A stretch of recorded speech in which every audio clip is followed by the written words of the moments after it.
गोवा के पूर्व मुख्यमंत्री दिगंबर कामत जी इस वक्त हमारे साथ है। सर, आपसे समझना चाहेंगे, चुनाव है, जो कुछ वादे किए थे बीजेपी ने, आपको लगता है कि कुछ धरातल पर उतर पाए हैं? बीजेपी ने 2012 में जब पहली बार वो सत्ता में आए तब भी जो वादे किए थे वो भी निभाए नहीं। 2017 में फिर से वादे किए थे, वो भी निभाए नहीं। 2012 में उन्होंने तो वादे किए थे कि पेट्रोल 60 रुपये के ऊपर नहीं चार्ज करेंगे, चाहे रेट कितना भी हो जाए, हम 60 रुपये में गोवा के लोगों को पेट्रोल सप्लाई करेंगे। दूसरा वादा था गैस सिलेंडर्स औरतों को 450 रुपये में सप्लाई करेंगे। दोनों वादों को उन्होंने मिट्टी लगाया, भूल गए। आज पेट्रोल 100 रुपये पे पहुंचा है, गैस सिलेंडर 1000 रुपये पे पहुंचा है। औरतों के आंखों में से पानी आता है जब वो गैस सिलेंडर लगा के खाना पकाती। 2017 में फिर से वादे किए गए। 17 में कहा 10,000 जॉब्स क्रिएट करेंगे 5 साल में, सबको एम्प्लॉयमेंट देंगे, एम्प्लॉयमेंट पॉलिसी बनाएंगे, नॉन एम्प्लॉयमेंट ख़त्म करेंगे। जो एम्प्लॉयमेंट नहीं मिलता है उसको हम 4,000 रुपया अलाउंस देंगे, भत्ता देंगे। नौकरी के लिए नौकरी नहीं मिल सकी इसलिए अनएम्प्लॉयमेंट अलाउंस 4,000 रुपये ऐसा फॉर्म लेके भरते थे इलेक्शन टाइम पे। हमारे लोगों ने कहा था उनको, हम फॉर्म में नहीं भरेंगे। काफ़ी लोगों ने हमको, तुम एडवांस लगे दो 6 महीने का, 6 महीने का 4 और 6 24,000 you bring and give us, then we will consider. एक नया पैसा आज तक एक स्टूडेंट या कैंडिडेट के जेब में नहीं गया। सब झूठे वादे हैं। जॉब तो कुछ निकाले नहीं। अभी इलेक्शन को 6 महीना है तब जॉब निकाले लोगों को आंखों में ये धूल फेंकने के लिए। और वो भी अभी काफ़ी लोग कोर्ट में गए हैं, काफ़ी लोगों को जुमला किया है। किसी को कोई बोलता है, उनके ही एमएलए ने आरोप लगाया कि 70 करोड़ रुपया पीडब्ल्यूडी मिनिस्टर ने कमाया एक जॉब के, इंजीनियर के जॉब के लिए 30 लाख 40 लाख लिया। उनके 3 एमएलए ने स्टेटमेंट किया। पेपर ब्लैंक देते हैं, बोलते हैं ब्लैंक पेपर देने को बोलते हैं सेटिंग करके, और उनको उनसे बाद में लिख के लेते हैं। ये तो बड़ा मध्य प्रदेश में जैसा व्यापम घोटाला हुआ था उस टाइप का घोटाला। कांग्रेस कहाँ पर है? कांग्रेस राज्य में दिख नहीं रही है, विरोधी सब जगह पे दिख रही है। कांग्रेस अगर दिख नहीं रही होती तो लोग कांग्रेस में आते नहीं। कांग्रेस का पोजीशन आज गोवा में स्ट्रांग है। लोगों को लगता है कि कांग्रेस ही गोवा को बचा सकती है, कांग्रेस ही गोवा को स्टेबल गवर्नमेंट दे सकता है। जो मैंने दिया था 5 साल, 2007-2012 कांग्रेस का सरकार था, मैं मुख्यमंत्री था।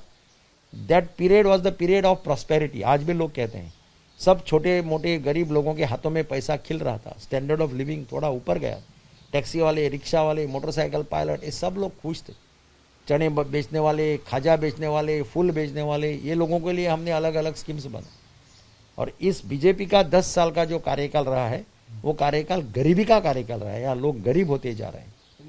सर, पिछले बार भी कांग्रेस को यहाँ के लोगों ने पसंद किया था, 17 सीटें जीती, क्योंकि लोगों को मालूम पड़ा कि बीजेपी जुमला सरकार है, बीजेपी वादा नहीं करती है, इसलिए लोग आपके साथ रुकते नहीं। उस टाइम पे नहीं, उस टाइम पे हमारी लीडरशिप से गलती हो गई, जिसके लिए चिदम्बर जी ने माफ़ी मांगी है गोवा के लोगों की।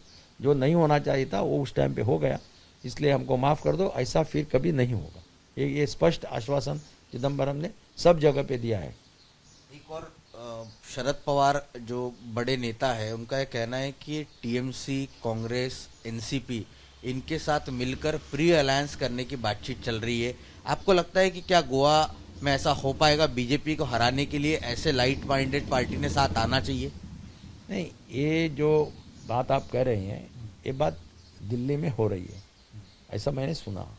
हमको तो कोई पता नहीं है तो हम उसके ऊपर कमेंट नहीं कर सकते। अगर हमको पूछा जाए तो हम हमारा ओपिनियन दे देंगे। लेकिन आपका ओपिनियन क्या रहेगा? हमारा ओपिनियन हमारा ओपिनियन, हम सभी लोगों को, हमारी पार्टी के ऑफिस बेरर्स है, उनसे बात करने के बाद ही, पार्टी के अध्यक्ष है, पार्टी के इंचार्ज है, वो सब बैठ के बात करेंगे और उसके बाद ही हमारा, अगर पूछा गया तो हमारा ओपिनियन हम देंगे। लेकिन अगर कांग्रेस की सरकार आती है तो क्या मुख्यमंत्री आप ही रहेंगे? ऐसा तय नहीं हुआ है। कांग्रेस ने अभी तक सीएम फेस डिक्लेयर नहीं किया है। वो कांग्रेस की लीडरशिप पे रहेगा, वो मुख्यमंत्री का फेस डिक्लेयर करते हैं कि नहीं करते।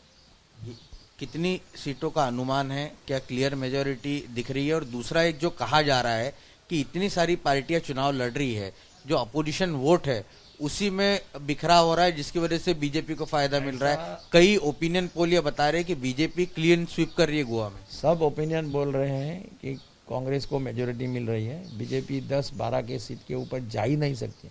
एक ओपिनियन बोल रहा है बीजेपी 10 के नीचे आई। लोगों में गुस्सा है, एंगर है, लोगों को इस गवर्नमेंट फिर से सत्ता पे आने की इच्छा नहीं है, लाने की इच्छा नहीं है। तो लोगों को लगता है एक ही कांग्रेस है जो बचा सकते हैं, उनको बंगाल की पार्टी से लेना देना नहीं है, दिल्ली की पार्टी से लेना देना नहीं है। उनको लगता है कि कांग्रेस ने गोवा के लिए इतना किया, कांग्रेस ने गोवा को स्वतंत्र किया, पंडित जवाहरलाल नेहरू के प्राइम मिनिस्टर के नेतृत्व में, इंदिरा गांधी के नेतृत्व में हमको ओपिनियन पोल दिया, जिसके कारण हम गोवा है, नहीं तो हम महाराष्ट्र का एक हिस्सा हो जाते थे। राजीव गांधी ने हमको स्टेटहुड दिया, राजीव गांधी ने हमको कोंकणी लैंग्वेज दी। तो ये सब कांग्रेस का दिया हुआ वरदान है। कांग्रेस ने काफ़ी कंट्रीब्यूशन गोवा के विकास के लिए किया, ये सब लोगों को गोवा के मालूम, और इसलिए गोवा के लोगों की इच्छा है कि कांग्रेस का सरकार फिर एक बार गोवा में आए। बीजेपी को कितने नंबर होंगे? कुछ बोलते हैं 10 के नीचे, कुछ बोलते हैं कितने दे रहे हैं? आपका अनुमान क्या? आप मुख्यमंत्री मैं कांग्रेस को 22 के ऊपर सीट, 22 प्लस, 2022 में 22 प्लस सीट की अपेक्षा हम करते हैं। जैसे कल माइकल ज्वाइन किए गए, परसों बीजेपी एमजीपी के एमएलए लहू मामलेदार जो टीएमसी में गए थे वो टीएमसी छोड़ के वापस आए। ऐसी काफ़ी घटनाएं हो रही है, देखेंगे। बीजेपी के कुछ और लोग भी आपके संपर्क में हैं? अभी 2-3 दिन के बाद मालूम पड़ेगा, लेकिन लगातार मेरे संकल्प ने काफ़ी लोगों की इच्छा है। सब लोग माइकल के डिसीजन के लिए ठहरे थे शायद। शुक्रिया बात करने। कुल मिलाकर साफ तौर पर यहाँ पर दिगंबर कामत जी अनुमान लगाते हुए दिख रहे हैं कि 2022 में फिर एक बार गोवा में कांग्रेस की वापसी होगी, और जो 2017 में उनके नेताओं की तरफ से चूक हो गई वो इस बार दोहराई नहीं जाएगी, और गोवा के लोग बैठे हुए हैं कि चुनाव हो, मतदान हो, और वो अब मतदान के जरिए इस बात का फैसला कर सके कि 5 साल से उनके जो वादे किए गए थे वो पूरे नहीं हुए, इसलिए अब नई सरकार को मौका देना चाहिए। कैमरा पर्सन आसिफ के साथ रौनक कुकड़े, एबीपी न्यूज, गोवा, मडगांव।